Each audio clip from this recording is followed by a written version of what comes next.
اوس په اختصار سره د واده د شپې آداب ذکر کو. واده د شپې آداب په کوم شپه باندې چې الک په جنې بسې کمرې ته دننه شي. ما ځینې آداب را جمع کړي دي په اختصار سره به بیانوم. د دې نه مخکې ته یو نصیحت وکړم ټولو ته. چا چې واده نه دی کړی هغه ته خاص نصیحت، او څوک چې دویم او د درېیم او د څلورم سوچ کوي هغه ته هم دا نصیحت. او کوم چې کړی دی الله دې ستاسو عمل شي، وخت تېر شوی. اوس داسې کولی شي چې دویم درېیم واده وکړي څلورم بیا به عمل کېدی شي، خو خاص کر ځوانانو ته دا هلکان چې کښېني که نه یو بل سره دوی نصیحتونه کوي یو بل ته. ته چې د واده په شپه ننوځې نو ته به داسې چل وکړي او بیا به داسې چل وکړي بیا به دا وکړي. هغه بل چې ورسره ملوي شي هغه ورته ته به داسې چل وکړي چې دا چل وکړي دا وکړي بل ورته زه دې ټولو ته دا ټول دې ټولو کې په یو باندې عمل نه کېږي. دی چې دغه ټیم کې زنانه ته مخامخ شي د هغې سره کښېني نو دی به څه وایي چې هغه پلاني ماته ویلي چې ته به دا چل کوې دا چل کوې، هغه پلاني ماته ویلي چې ته به دا چل کوې، هغه پلاني ماته ویلي چې ته به دا چل کوې، هغه پلاني ماته ویلي چې ته به دا چل کوې. دا نصیحتونه کوم ځای کې به دغه ټیم کې په کار راځي؟ یو هم په کار نه راځي. دا کوم نصیحتونه دي چې زه کوم دا د قرآن او حدیث په رڼا کې دا په زړه کې کښېنه او په دې عمل کړي، نور به یو عمل نه کړي. نه دا سړی ولې ګډوډ کړي؟ ته اوس پته شته کله چې کور دننه ورځي غریب رنګ چې دی سور شوي غوږونه یې تک سره شي او رپرپی به دې شي راغلی. ولې دې د ډېرو نصیحتونو خراب کړی ځکه چې دته چې دومره ډېر نصیحتونه دا ودونه والا وکړي که نه هغه وایي که چې دا چې یو غر دی زه اوس ورځم جهاد له او ټینک به وي او کلاشینکوف به وي او ډزې به کېږي او بمان به راولي په دین چې زما به څه حال. د ډېرو نصیحتونو سره سړی خرابېږي. نه صرف مختصر قرآن او حدیث کې شریعت کې چې کوم نصیحتونه راغلي په هغې عمل کوو انشاءالله ستا ژوند مخې ته کامیاب دی. اولنی کار به دا وکړي، اولنی کار چې نیت به ښه ساتي. او دا مسله ما په تېر شوي درس کې بیان کړی و. رسول صلی الله علیه وسلم یو حدیث کې وایي او د حدیث ترمذي کې دی او امام ابن ماجه هم راوړی دی ثلاثة حق على الله تعالی عونهم. دې ته پک کړي د دریو کسانو په الله باندې دا حق دی چې الله به مرسته کوي، الله به لازم مرسته کوي. اولنی هغه کس المجاهد فی سبیل الله چې الله په لار کې جهاد کوي او د الله د دین دپاره جنګېږي الله لازم کامیابوي. او دویم والمکاتب الذي يريد الاداء هغه غلام مرئي وینځه چې د ځان ازادولو دپاره خپل باچا خپل مالک له پیسې ورکوي چې ما ازاد کړي. الله د دې سړي مرسته کوي او دله توفیق ورکوي نو دی دا پیسې بیا ادا کولی شي. او درېیم هغه سړی والناکح الذي يريد العفاف او هغه سړی او هغه جنۍ چې واده د دې دپاره کوي چې د غلط کارونو نه ځان لرې ساتي. الله دا خلک کامیابوي او د دوی په ژوند کې برکت اچوي. ته چې په اولنۍ شپه باندې کله کمرې ته ځې نو په زړه کې دا اراده ساته چې دا واده ما صرف او صرف د دې دپاره وکړو څه دپاره چې زه د غلطو کارونو نه لرې ځان لرې کړم او د هغه کارونو نه ځان لرې کړم په کوم باندې چې رب العالمین خفه کېږي. په دې ځای کې یو نصیحت موږ د مشرانو ته دا کوو که د هلک مشران دی او که د جنۍ چې د هلک او جنۍ د یو بل نه لرې هسې مه ساتئ. اوس خو الحمدلله دا مسله څه لږه کمزوري شوې غوندې کېده خو پخوا به یو هفته هلک غریب بهر پروت یو هفته کله به د ماما په کور کې غریب پروت دغه به دیره کې او کله به د تره په کور کې پروت او کله به د نیکه په کور کې پروت او د زړه نه یو الله خبر چې زړه به یې څه تېري او دې مشرانو ته به دا خیري کول چې چلې نه دا بده خبره د سن پاول نه دا کار نه دی کول پکار. ته چې ور دا واده وکړو د نکاح دې ولوتړی ولې دې ولوتړلی خو چې هلک او جنۍ دې یو بل سره ملو شي نو اوس دې ته به څه ضرورت دی چې هفته دې هلک بهر کېنولی نه بیا د هغو نه چې لږ به کم دي نو هغو 3 ورځې لا 3 ورځې خو عام چلي نو اوس الحمدلله دومره لا شوې ده چې یو ورځ د خبره راغلې ده خو بیا به کوم هغه یو ورځ ده دې یو ورځ تېرو د به څه ضرورت دی. وایي نه د جنۍ خپل خپلوان ته نه ناستي ناستي که نه د جنۍ خپل خپلوان ناستي خپلې کمرې دي کوټې دي هلته ول هر څه سیټ کړي ناست وي هلک او جنۍ به یو بل سره ملو شي څه خوري خو یې نه دا مسله وایي نه دا جنۍ یېرېږي او که زه داسې ووایم چې په دغه ټیم کې د جنۍ مخیرې کوي دغه کور والا ته چې د کمره پسې دا خلک را جمع کړي دي او هلک غریب بهر پروت دی نو بیا هېڅ یېرېږي نه چې د پلار د کور نه دلته راځي دا طبیعت دی دا د انسان طبیعت دی. جنۍ چې دی د هلک سره خوشحاله دا د هغې طبیعت دی نو هغه په دې خفه کېږي نه نو دا ظلم زیاتی ختم کړي او په خپلو کورونو کې دا طریقه بالکل ختمه کړه چې څنګه واده وشي هلک او جنۍ دي یو بل سره دې ملو شي. مېلمانه دي که نه مېلمانو ته چا څه ویلي نه دي مېلمانه که په دغه ورځ ناست شي سهار جنه ده ښه نو څه به کوې کله چې کمرې ته ور دننه کېږي هر هغه هلک چې واده کوي یا د دویم درېیم اراده ده کله چې دننه کېدي کمرې ته نه ځان به ښکلی کېږي او په دومره حدود کې به ځان ښکلی کې کوم حدود چې د شریعت دي د هغې نه به اوړي نه. او ما په تیر شوي درس کې دا مسله بیان کړې وه چې ځینې خلک د واده په دې ورځ باندې حرام کارونه کوي او په هغې ځان ښکلی کوي او جنیل هم پکار دی چې ځان څه کړي ځان ښکلی کړي. الله سبحانه وتعالی په قرآن کې ولهن مثل الذي علیهن بالمعروف څنګه چې د سړو په دې ښځو باندې حق دی دغه شان د دې ښځو هم په دې سړو باندې حق دی. عبدالله بن عباس رضی الله عنهما د رسول صلی الله علیه وسلم ترڅ وی چې کله به درس وکړو او کور ته به دننه تو نه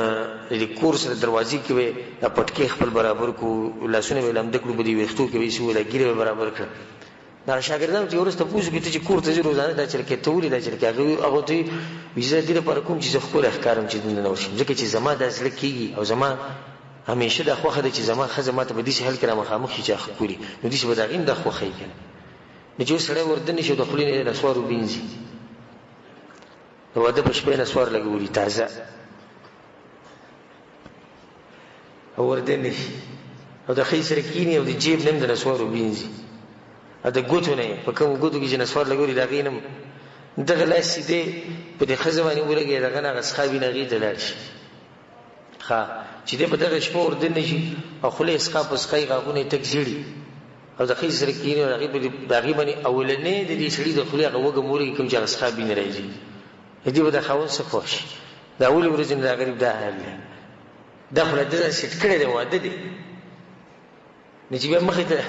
نورې ورځې راشي چې بیا به د غریب ګورې څه حال دغه شانې زنانه له پکار دي چې په دغه ورځ باندې ځان سنبال کې او ځان تیار ساتي خپل خاوند ته خو د شریعت په حدودو کې دننه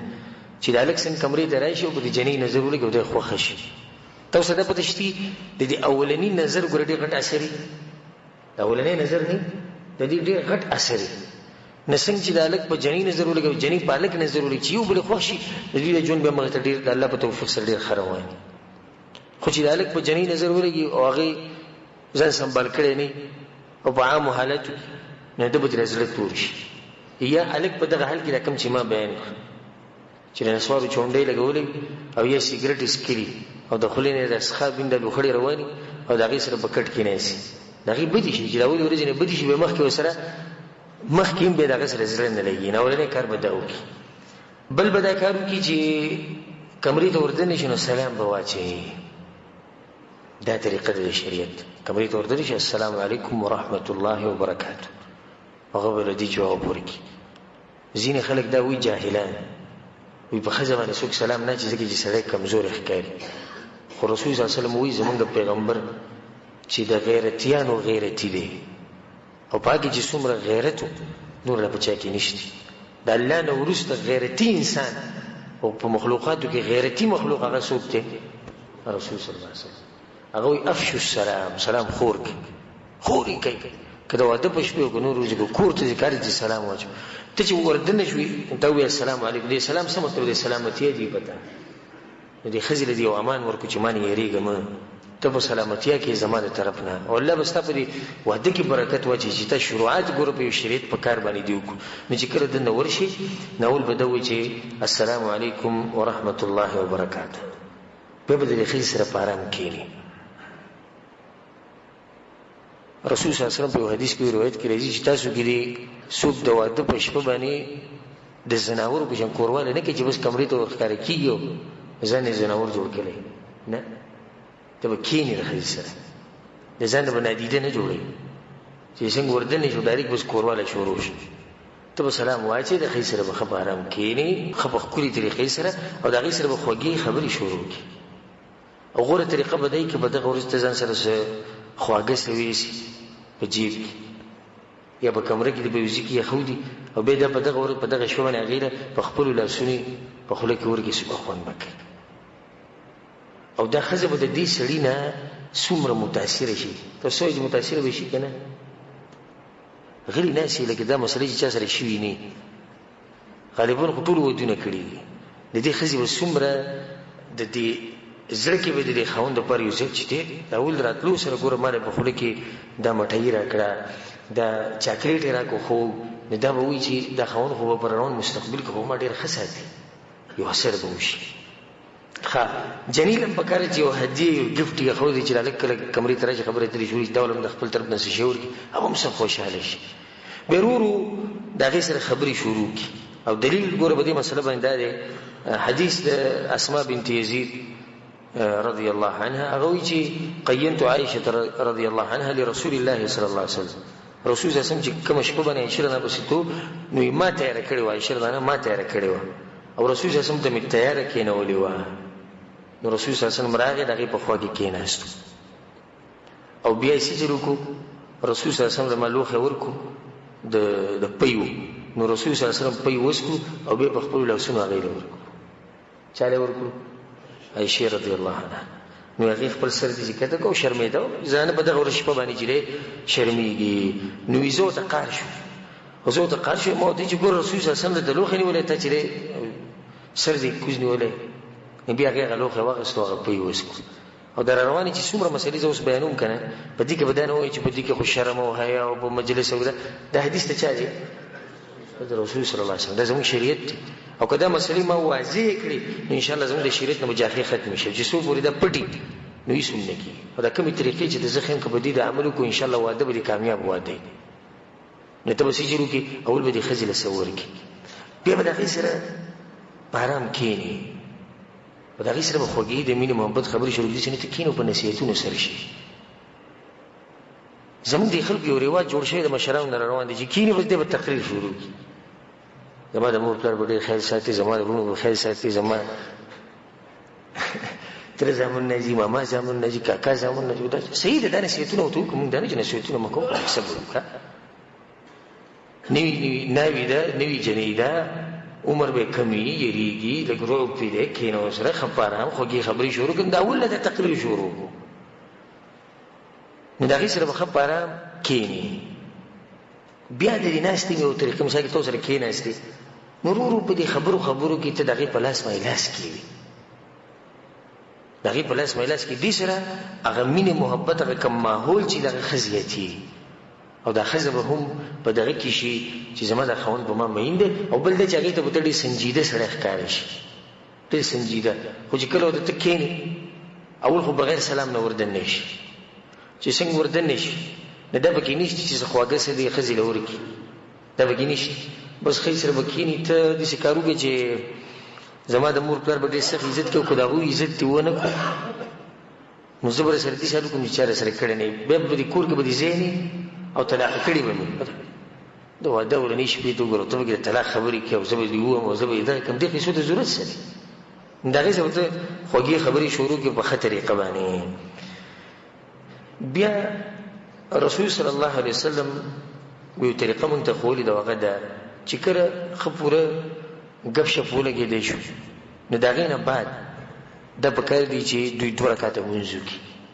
او د خپل نوي ژوند شروعات په څه باندې وکړي؟ په منځ باندې. دې ژوند کې به ډېر سخت برکت وي. او د هغې دغه حدیث د ابن مسعود رضی الله عنه او د ابو سعید مولا ابي سعید مالک ابن ربیع، دې حدیثونو کې دا مسله راغلې چې په کومه ورځ باندې سړی، په کومه شپه باندې سړی په ښځې پسې ورشي نو پکار دی چې دویم 2 رکعته لمونځ وکړي او دا ښځه هم 2 رکعته لمونځ وکړي. ستاسو څه ګمان دی په دغه واده باندې او څه سوچ دی چې هغه د مانځه نه شروع شي نو دغه ژوند به مخکې کامیابي که نه وي؟ دا به کامیابي. دغه چې شروعات د الله سبحانه تعالی په بندګۍ باندې وشو او بیا چې دغه ټینګ کې د په دې سجده کې الله تعالی سوال وکړي چې یا الله زما د واده د ژوند وشروع کېږي، ته پکې برکت واچوې، ته ماله طاقت راکړې، ته ماله توفیق راکړې، څومره ښکلی ژوند به د دې سړي. دا په دغه ورځ باندې دا کار کول پکار دي. د هغې نه بعد که بالفرض دې ښځې له د کوروالي دعوت ورکړي او ښځې ورته ووایي چې نه، ځکه چې ښځه په دغه ورځ باندې ناشنا ښځه ګوره پردۍ ښځې راشي एकदम د صلی سلم راشي، لازم په هغې باندې روی وبي. نو که بالفرض د ښځې دې منع کړو چې نه نن به نه کوو نو دی به څه کوي؟ خپله به یې راټینګه کړي؟ نه، په دغه ټیم کې به دې حالاتو ته وګوري چې دا ښځه په روب کې ده، په یره کې ده، هېڅ خبره نه که دی یوه شپه یې د واده د اولنۍ شپه چې د بغیر د کوروالي نه تېره کړي، بس دې به هم ځان غله کړي. دې ته سنجیده انسان وي، هوښیار انسان. ګوره هوښیار انسان هغه چې د مخامخ سړي هغه حالاتو سره چې دی ګزاره کوي او د هغه په هغه حالاتو باندې پوهېږي. یاره د مخامخ سړی اوس په یره کې دی، پردۍ زنانه एकदम په ما پسې راله او یکدم زما کور ته راځي زه خیر زه به ګزاره وکړم لکه دولت دعوت ورکړو او هغې انکار وکړو نو څه خبره نه ده ښه بیا که بالفرض هغې انکار ونه کړو او دی کوروالی کول غواړي د هغې سره دا کوم هلک چې واده کړی دی کوروالی نو کوروالی په هغه طریقه نه کوي کوم چې رسول صلی الله علیه وسلم په دې حدیث کې منع کړی د زناورو په شان एकदम ډز او کوروالی شروع شو نه د هغې نه مخکې ډېر کارونه چې هغې ته په عربي کې مقدمات وي او د هغې سره د موسم او د حالات دي چې د مینې محبت نه ډک شي ځینې کسان وایي چې د شیخ سره کومې خبرې کوي دا زموږ د شریعت خبرې او دا خبرې به مونږ ښایو علما چې دي علما د دې امت دپاره داسې وي لکه پلار چې د زوی لپاره نو دا پلار بچي ته هغه خبرې ښیي په کوم کې چې د بچي فایده یې ښیي ورته که نه ښیي ورته دغه شان د علما د امت ته دا مسلې ښیي په دې باندې کتابونه لیکلی شوي رساول پرې موږ نه خو زموږ په دې معاشره کې خلک مولوي صاحب دې خبرو ته نه پرېږدي او موږ خو الحمدلله په هغه خلکو کې چې حق وایو په هر ځای کې خپله مسله بیانوو که څوک په خفه کېږي څوک په خوشحالي نه د کوروالي نه مخکې مقدمات دي ښځه ښکلول یا ښځه خپل خاوند ښکلوي د یو بل سره لاس لګول یو بل سره ګپ شپ لګول یو بل ته نږدې کېده لږ مزاح کول که ته په دغه ټیم کې دا ښځه وخاندې ښځه سړی وخاندې دې سره به دا حالت ښه برابر شي بلکې شریعت څه وایي وایي دروغ حرام دي سوی د درې ځایونو نه چې په دې کې دروغ ویلی شي اولنی چې دوه کسانو په منځ کې جوړه راولي دویم په جنگ کې جهاد کې دوکې ورکولو لپاره دریم ښځه او خاوند او په دغه شپه باندې چې دا ښځه خاوند یو بل ته څومره بنډلې ولي دې تپوس مه کوه خو دې ولې شریعت اجازت ورکړی ولې ځکه چې د مینې محبت لپاره خو به څه نه څه وایې که نه نو اوس دې ښځې ته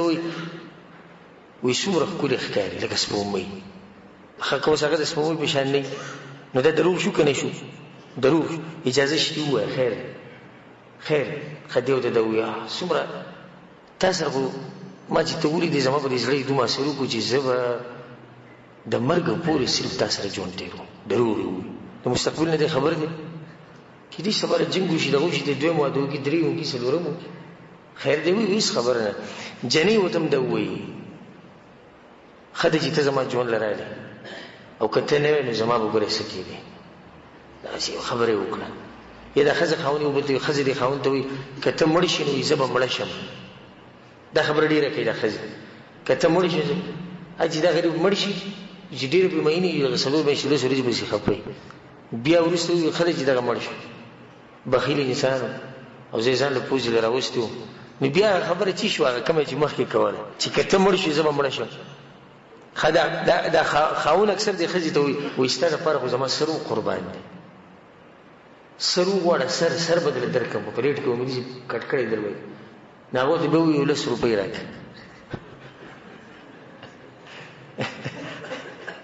په 10 روپو باندې هغه به دې شي بې عزته کړي او قار کړي نو تا خو ورته د واده په شپه باندې وایي چې سر درې په درکو نه د دې قسمه خبرو شریعت اجازت ورکړی ولې شریعت ته هم دې مسلې پته ده چې رب العالمین یو حکیم ذات دی هغه ته پته ده چې د ښځې خاوند په منځ کې چې مینه محبت کې راځي موجود یو بل سره دا خبرې اترې کوي نو په دغه ورځ باندې به دا خبرې اترې وکړي او بیا به ورو ورو یو بل ښکلی یو بل سره لاس لګول یو بل ته نږدې کېده د هغې نه بعد به د کوروالي دې درجې ته یا دغه مرحلې ته به اوړي رسول صلی الله علیه وسلم په یو حدیث کې وایي چې کله تاسو کې یو سړی کوروالی کوي نه هغه به یو دوه دواګانې ووایي اولنۍ دوا دا ده چې د دې ښځې په دې تندي باندې به لاس کېږي او دا دوا به وایي چې اللهم انی اسألک من خیرها وخیر ما جبلتها علیه واعوذ بک من شرها ومن شر ما جبلتها علیه الله زه ستا نه د دې زنانه خیر غواړم او په دې کې چې تا کوم خیر اچولی او د هغه شر نه پناهي غواړم پناهي نیسم په تا پورې کوم شر چې به دې زنانه کې دی او کوم شر چې به دې کې تا اچولی یاره دې به فطرت کې پروت دی نو ګوره څومره ښکلې دوا ده چې زه د دې خیر صرف غواړم بس دې کې چې کوم شر دی هغه نه غواړم دا دوا به ووایي خو زه دواګانې یادې کړي او دویم چې کله کوروالی شروع کوي نو په دغه ټیم کې به دا ووایي بسم الله اللهم جنبنا الشیطان وجنب الشیطان ما رزقتنا ای الله شیطان زموږ نه لرې ساته او د دې میلاوېدو د لاسه چې به کوم ماشوم ته موږ له راکې نو هغه هم د شیطان نه لرې ساته او شیطان دغه لري ساتي. رسول سم وی ک دوی له الله بچي ورکو نو شیطان دغه بچی له نقصان نشي ورکول. څومره غټه فائدې د معمولی ورغه ته کې دوا ده. دا دوا چې دی وي نو به چې ستا کوم اولاد کی هغه اولاد به د شیطان نسی د شیطان او په حفاظت کې دغه نه به محفوظي. دغه نه بعد بیا خزه خاوند یو بل سره کورواله کوي. نو کورواله د خزي سره کورواله کول دا په دوه قسمه، یو حرام دی یو جایز دی. او جایز هغه دی چې یو سړی د خپل خزي سره د قبول د طرف نه د مخې د طرف نه کورواله کوي که په هر طریقې کوي، که په هر طریقې کوي، د هر ټکی په کې وي، نور تفصیل ته ضرورت نشته. که په هر طریقې کې په باندې دلیل سره الله وی نساؤکم حرث لكم فاتوا حرثكم ان شئتم. دا خزي ستاسو فصل له خپل فصل له چې څنګه راځي ولا ځکه ماته اوس څه مخکې وي چې څوک بدانوي چې شیخ صدا مسلې وری بیان الله ګوره دا خبره کوي رب العالمین وي خزي ستاسو فصل له فصل له چې څنګه راځي ولا نه کدی د شاده طرف راځي.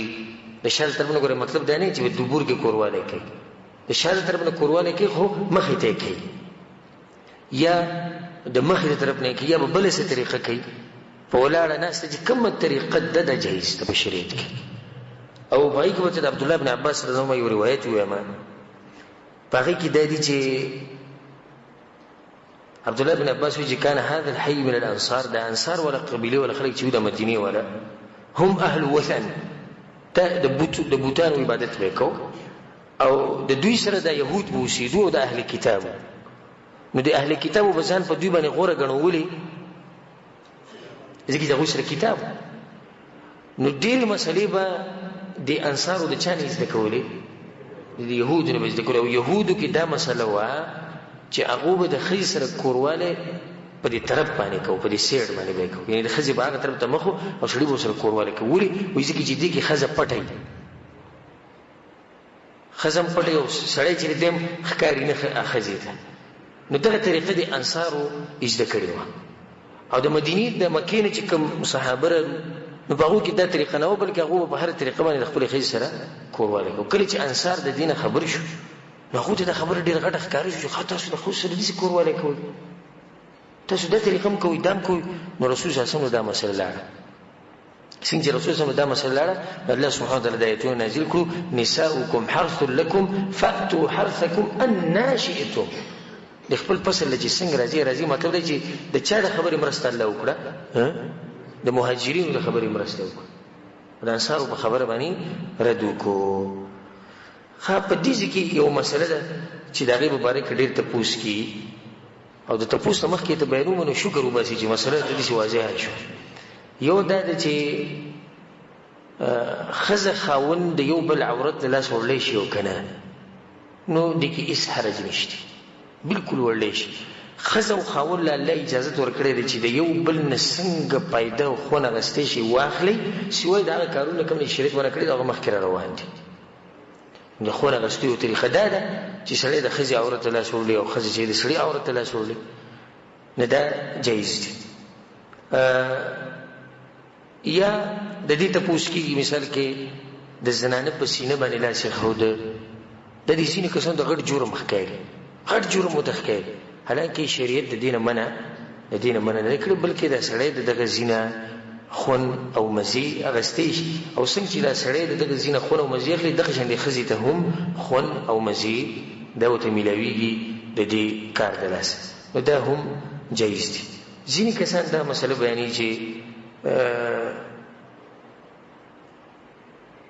خزي ته لغړ دي شي کته او خزه خاوند ته نشي کته کړی چې هغه لغړي. دا مسله کمزوري ده او بلکې ځینې خلک به دا دلیل ورکوي چې نقصان یې څه دی، بچی لاندې پیدا کېږي او د خزه خاوند هم لاندې الله به دغه مرض بیا راوړي، او دا کمزوري خبره. خزه خاوند چې د یو بل نه خون اخلي په هره طریقې اخیستی شي، او د خوند اخیستو طریقه دا ده چې سړی ښځې ته داسې وګوري. او کله چې هغه صحابي د رسول صلی الله علیه وسلم ته پوښتنه وکړه یا رسول الله زه خپل عورت د چا نه پټ ساتم؟ رسول صلی الله علیه وسلم د ټولو نه پټ ساته الا من زوجتک، سوی د خپل ښځې نه هغې ته ښکاره کولی شي. څه په اجازت دی صفا اجازه ورکړه رسول صلی الله علیه وسلم. نو خزه خاون کې یو بل ته اورس کاری کی او یو بل ته بالکل لغړ ګوري لکه څنګه چې الله د مور د خېټې نه راويستو جایز دي. دلته دوه مسلې په دې کې د نړۍ چې کپړې موستې شي ټوري او دویم د چې یو بل ته کته شي. دا یو څو مسلې دي چې د عوامو په دې ځل کې پرتی خو ته پوښي نشي کولای. او زم خیر دی تپوس کوي خود ادب په طریقې او تپوس د علماو نه کوي چې تعبیر یو دي چې ادبناک خوندګي او د علماو نه د تپوسونو کې سحر دي نشته. وشه سره د مثال کې موږ دي شي وای او کیدی دي شي په من کې چې د واده مثال کې شل ډیر ښکال شي او د دې مسلې نه خبر نه او سره به د نه خړو چې دې مسلې چې د اجازه توې نو خبره وي کړي دې اجازه توې نو خبره او دغه اجازه وو خود چې ته تپوس د چې ته تپوس نه او که تپوس کړي دی جاهل نه کړي نه هو ته ویلي چې دا مسله خو شتي چې خزه خاوني وبلته نشي کته او نه بداري چې جامع کپڑے به وباسي نه دا مسله چې دا کمزوري مسله ده. خا دویم کورواله د خزي سره جګه حرام دي. دغه یو څو صورتونه دي او هغه ده اولنې شکل دغه ده چې د خزي سره د دبور د طرف نه کورواله کول او دینه منه راغلي د رسول صلی الله حدیث کې ملعون من اتى امراه في دبرها. هغه شی ملعون دی او لعنت پیږي کوم شی چې د خزي سره د شاده طرف نه کورواله کوي. او ډاکټران اوس په دې باندې دغه کړي دي سرچ بکړي او په دې کې هغه بشمار نقصانات راوستي چې کله خزه چې کله خاوند د خزي سره د دوبر طرف نه کورواله کوي. رب العالمین چې یو شی حرام کړي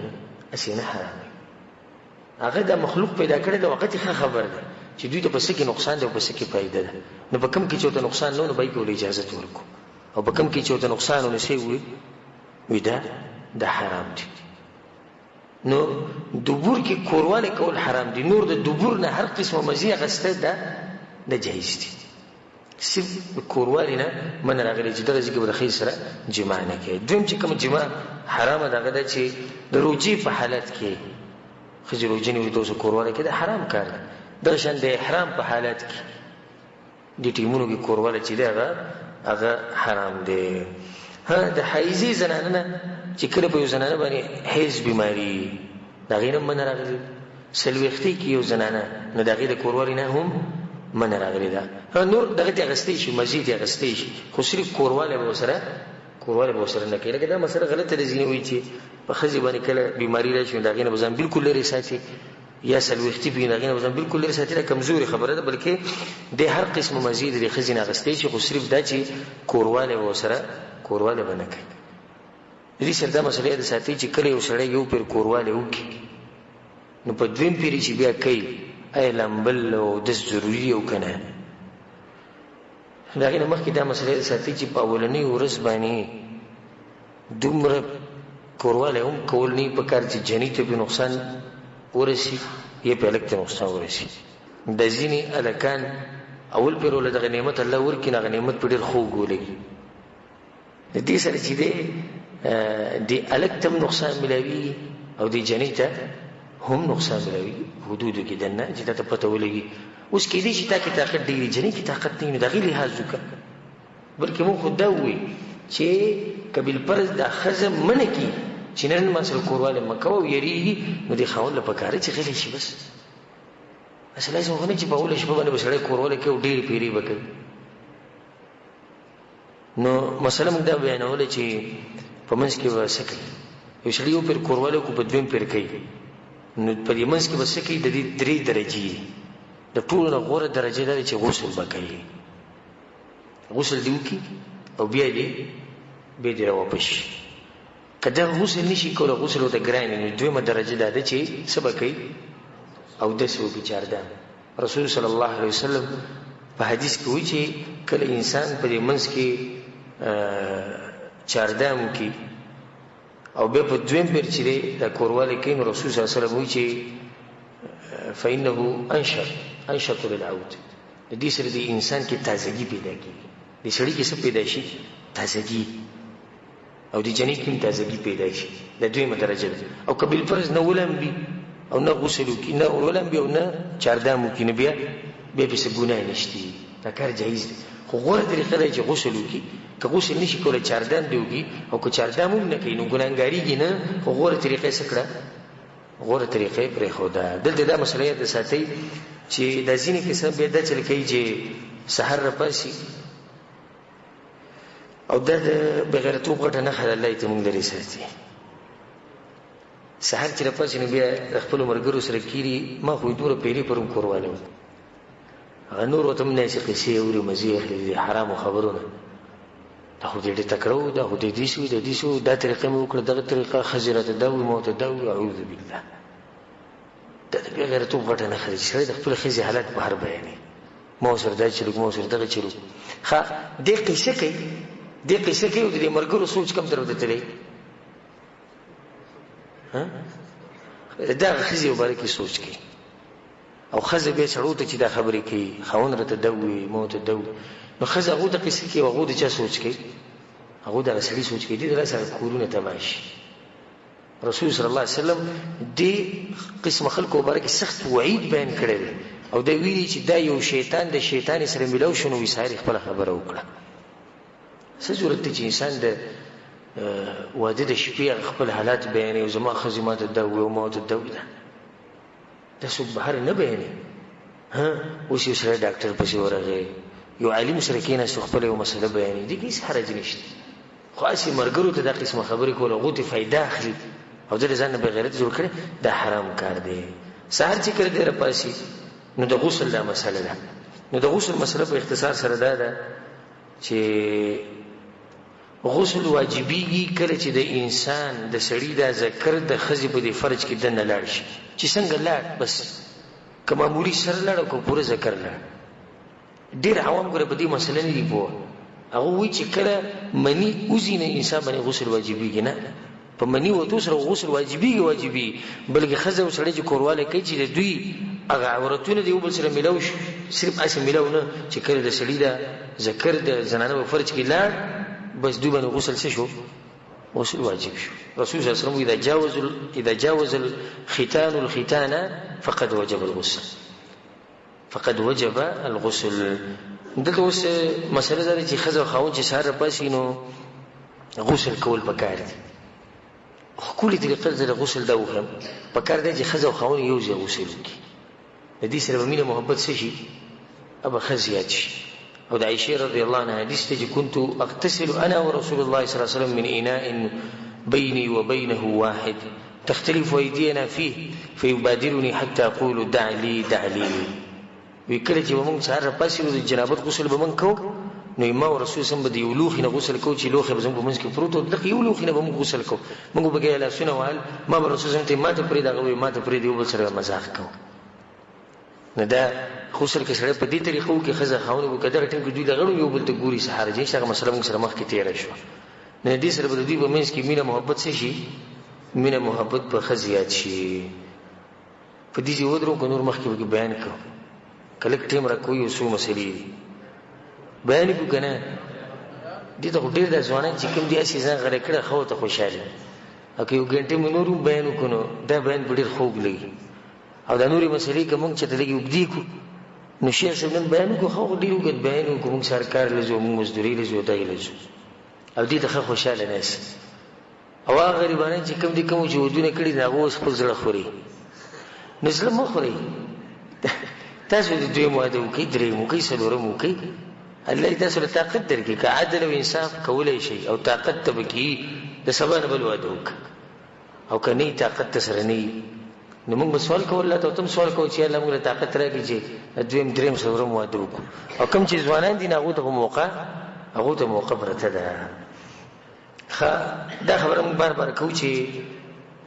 د ښځې سره ګپ شپ لګول، اخاندول، هغې سره ټوغې کول دا یو ښه طریقه ده. او په دې کې ځان سپک مه ګڼه. لکه مثال اوس ته کمرې ته دننه راغلې او ښځه ناسته تا ورله په دې سترګو باندې لاسونه کېښویو، یو قسمه مزاح، یو قسمه ګپ شپ. نو هر انسان ته دا قسمه طریقې معلومې دي. ګوره کله چې جابر بن عبدالله رضی الله عنه واده وکړو نو راغی رسول صلی الله علیه وسلم یا رسول الله ما واده وکړو. د هغه خویندې وې ډېرې او ورورې نه و، او پلار یې په غزوه احد کې شهید شوی، او د هغه سړي پلار د هغه سړي زوی دی چې هغه سره رب العالمین خبرې په خپله کړې. نه د بیا واده وکړو چې لکه زما د خویندو حفاظت ساتي نو د یو مشر ښځې سره واده وکړو. نو رسول صلی الله علیه وسلم ورته واده دې وکړو او وایي پیغلې جنۍ سره دې وکړو که نه کونډې سره دې وکړو. یا رسول الله د مشر ښځې سره مو وکړو. رسول ورته فهلا بکرا نوي جنۍ سره به دې واده کړی پیغلې جنۍ سره واده کړی. ولې تلاعبها وتلاعبک تا سره به یې لوبې کولې او تا به ورسره لوبې کولې ځکه ته ځوانه ده کې اوس تا مشره ښځه راوستې نو صحیح ته خو ځوانې ته به لوبې وکړو هغه مشرې کوم ځای کې لوبې به ورځي. په یو حدیث کې راځي رسول صلی الله تضاحکها وتضاحکک ته به یې خندولې تا به خندوله که دا جنۍ کشره نو ګوره دې کې رسول صلی الله علیه وسلم یو خبره بیان کړې چې ښځه خاوند یو بل خاندوي یو بل سره مزاح کوي. زه دې ټولو کسانو ته دا نصیحت کوم د کومو چې خاص کر د کومو د بریتونه چې وینې ساسي ته خو ته زه دا وایم والله که تاسو د ژوند مزه اخیستي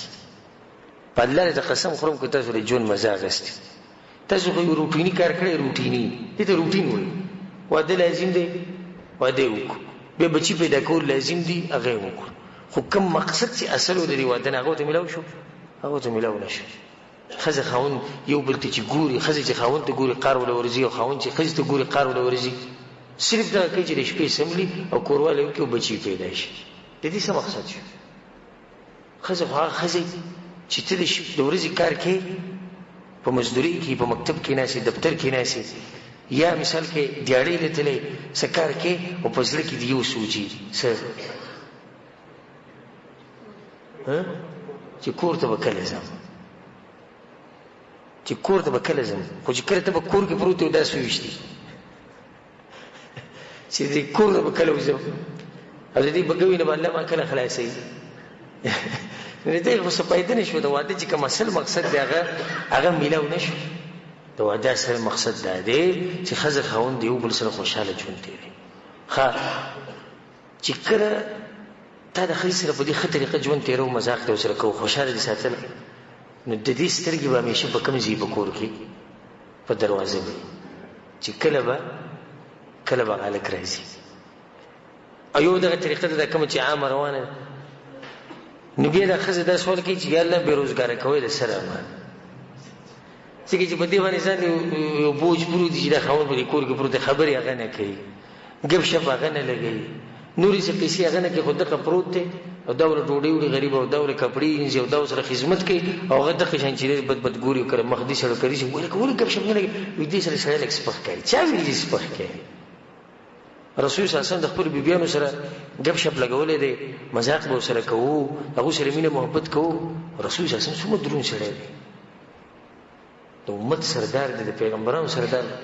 بلکې حدیث کې راځي چې رسول صلی الله علیه وسلم پیر چاردام کړه او داسې کړه او منزله وتو نو په دې لارې کې څنګه چې منزله وتو په دې لارې کې ولې یو بیبي مخې له راله نو هغه یې ښکل کړه او منزله لاړ ګوره په دغه لږ ټیم کې رسول صلی خپله بیبي څه کړه هغه ښکل کړه د ماحول ته ستاسو خیال دی دا څومره ښکلی ماحول چې یو سړی د کور نه وځي او ښځې ته وایي ښځې زه راړمه او د الله په امان هغه ښکل کې وځي دا ښځه به څومره خوشحاله شي او بیا به د انتظار کوي او دواګانې به کوي چې یا الله دا هلک زر ته زر راولي لکه چې هلته د هغه اخلاق دومره ښکلي خو چې کله دی د کور نه وځي هغه خبر نه وي د کور د دروازې له مې یو درز ورکړي او لاړ ووتو بدماش دی ورور او بهر غریب چاته چرنګ نشي کولی په کور کې به دغه کمزوري باندې بدماشي کوي دغه د کمزوري میلاو شوي ده بس په هغې باندې بدماشي کوي او ته ناسته د الله نه ویرېږي او که خپل ژوند دا موقع ګورې دغه ته مې دا کوم چې ودونه یې کړي دي هغو ته هم دا موقع وشتي خپل ژوند په یو ښه طریقه شروع کوي او د ژوند نه مزې واخلئ. په اخره کې زما یو خاص نصیحت وی هغه هلک ته چې واده کول غواړي یا هغه جنۍ ته چې هغې واده راروان دی یا واده کېږي به هر څوک چې زما دا بیان اوري هغه ته زما دا نصیحت دی چې د واده په شپه باندې چې کله ته د جنۍ پسې کمرې ته ورشي او د جنۍ نه غلطي وشي نو هغې ته په غټ نظر مه ګوره ولې لکه څنګه چې ته د دې شپې په باره کې سوچ کوې چې دا شپه به ګورې څنګه دغه شان د دې جنۍ په زړه کې هم دا سوچ پروت دی هغه سره اسمان نه راپېښېږي. دویم نصیحت زموږ دا دی چې په ځان باندې یره بلکل به نه راولي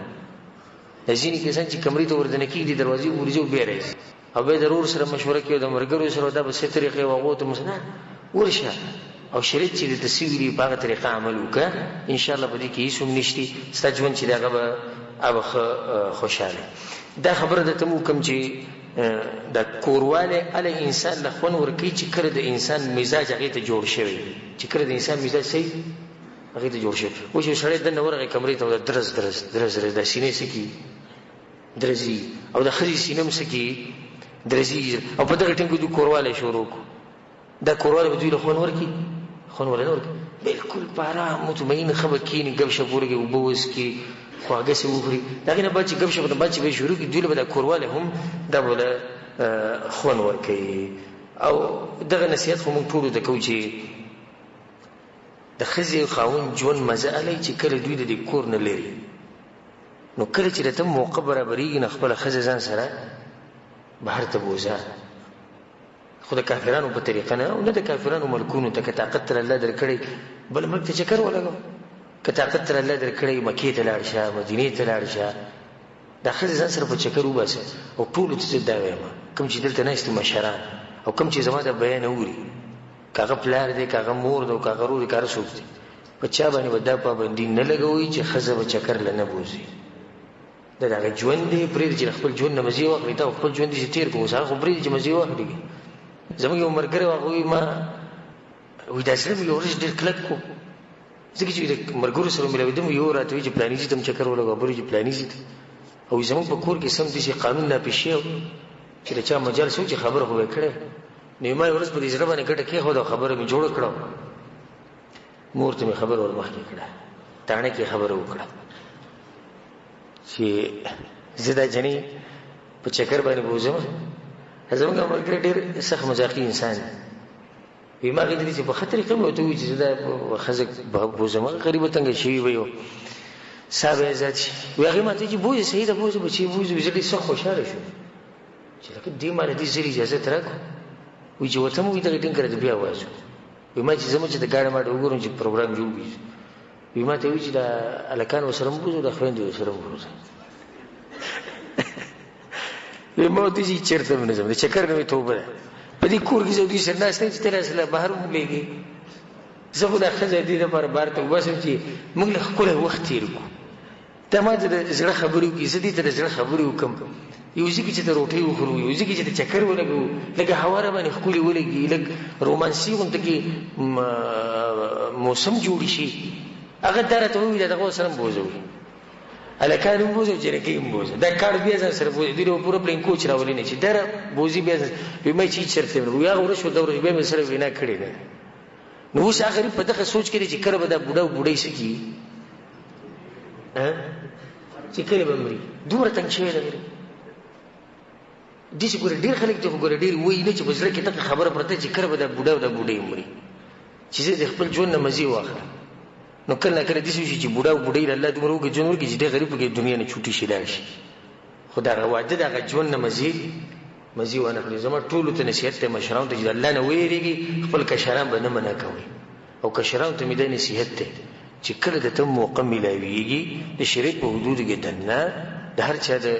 حقوق خیال بساتي دا خزه ځان سره روانه کا چکر ورکا سمو چې ست طاقت وی ګرځو ساو سره ذات کا خپل د زړه خبرو ته دا به د زړه خبرو کی